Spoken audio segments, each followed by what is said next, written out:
Before you hear the rest of the discussion, you have some time to look at questions 25 to 30.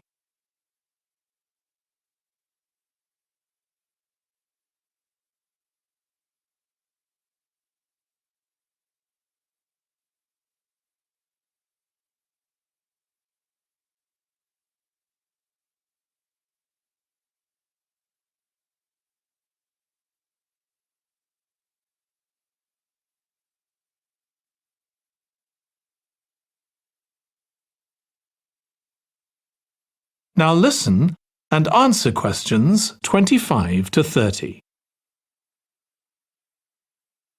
Right, let's make a list of topics to cover in our presentation and decide who's going to do more research on them. Then later we can get together and plan the next step. OK. How about starting with how useful refrigeration is and the range of goods that are refrigerated nowadays?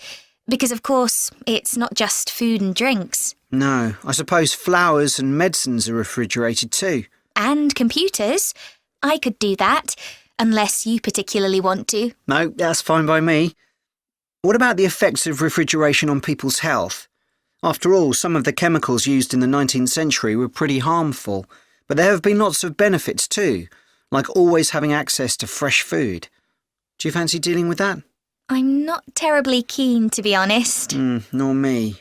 My mind just goes blank when I read anything about chemicals. Oh, all right then. I'll do you a favour. But you owe me, Jack. OK.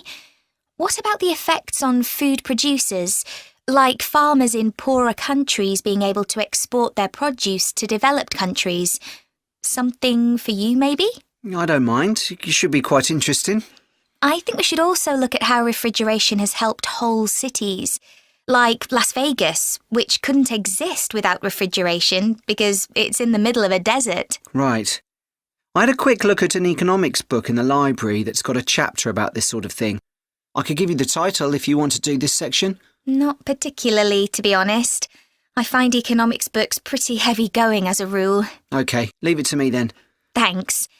Then there's transport and the difference that refrigerated trucks have made. I wouldn't mind having a go at that.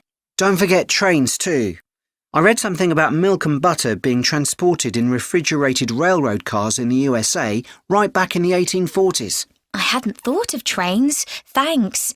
Shall we have a separate section on domestic fridges? After all, they're something everyone's familiar with. What about splitting it into two?